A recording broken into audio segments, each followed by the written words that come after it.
12-year-old Mia was an ordinary girl with an extraordinary curiosity. She lived in a sunny town called Maplewood, where the air always smelled faintly of fresh bread from the bakery on Main Street.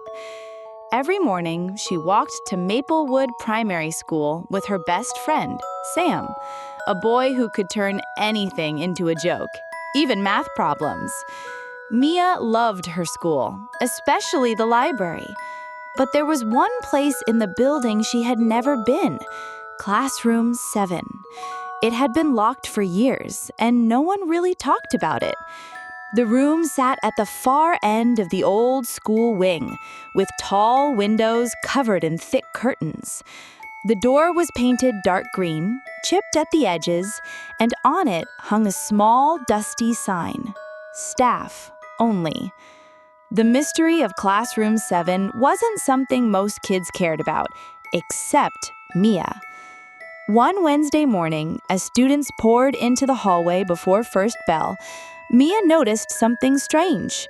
The door to Classroom 7 was slightly open, just a crack, enough for her to see a sliver of light inside.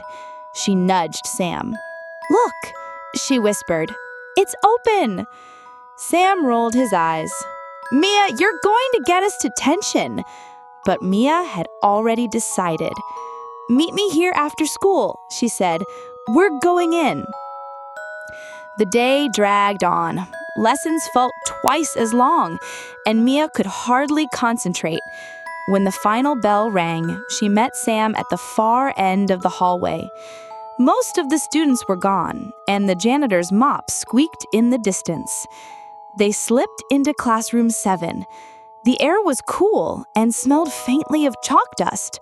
The walls were lined with tall shelves full of old books, boxes, and jars of strange objects, tiny gears, marbles, and colorful glass beads. In the center of the room stood a large wooden desk, and on it was a dusty notebook. Mia opened it. Inside were pages covered in neat handwriting and small sketches. The first line made her heart race. "If you are reading this, you have found the Maplewood Invention Club." Sam read over her shoulder. "Invention Club? That sounds awesome." The pages told a story from nearly 50 years ago. A group of students had met secretly in Classroom 7 to create inventions, like a self-watering plant pot, a marble run puzzle, and even a wind-powered pencil sharpener. Their goal was to make something amazing to help the community. But one invention, called Project Starbright, had never been finished. The notebook ended with a challenge. "To the future discoverers of this club, finish Project Starbright, and the secret will be yours." Mia's eyes sparkled. "We have to do it!" Sam laughed nervously. "Mia, we don't even know what it is." Over the next few days, Mia and Sam began investigating. They found old blueprints in the desk drawer, a tall, strange-looking tower with a mirror at the top. A note in the corner read, "To catch the light that guides the way." They brought in their friends, Lila, who was a whiz at science experiments, and Ethan, who was shy but brilliant at building things. The four of them became the new Invention Club. They met after school in Classroom 7, working in secret. They used scraps from the art room, bits of wood from the janitor's shed, and even old bicycle parts. The more they worked, the more they learned about each other. Lila taught them how to solder wires safely. Ethan surprised everyone by drawing perfect diagrams without looking at a ruler. Sam kept spirits high with silly jokes, even when they made mistakes. But it wasn't easy.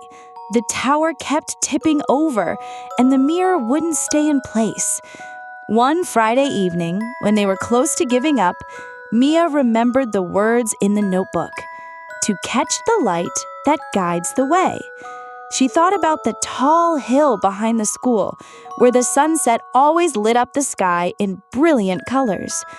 "That's it," she shouted. It's a solar light. We're supposed to place it where it can catch the sunset."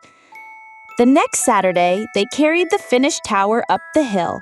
As the sun dipped low, the mirror caught the golden light and reflected it down into the schoolyard. To their surprise, the beam of light shone directly onto the brick wall behind the playground, revealing faded letters that spelled out, "Believe in what you build." The four friends stood in silence. It wasn't treasure in gold or jewels, but something better, a message from the kids of the past. From that day on, they decided to make the Invention Club official. They cleaned Classroom 7, repaired old tools, and invited other students to join. Together, they worked on new projects, such as a rainwater collector for the school garden and a recycling sorter for the cafeteria. Word spread, and soon even the teachers joined in, offering advice and supplies. Classroom 7 was no longer a mystery. It became the heart of creativity at Maplewood. Years later, when Mia had grown up and returned as a science teacher, she still kept the notebook on her desk. And every time a student peeked in with curious eyes, she'd smile and say, "Welcome to the Invention Club. What will you build today?"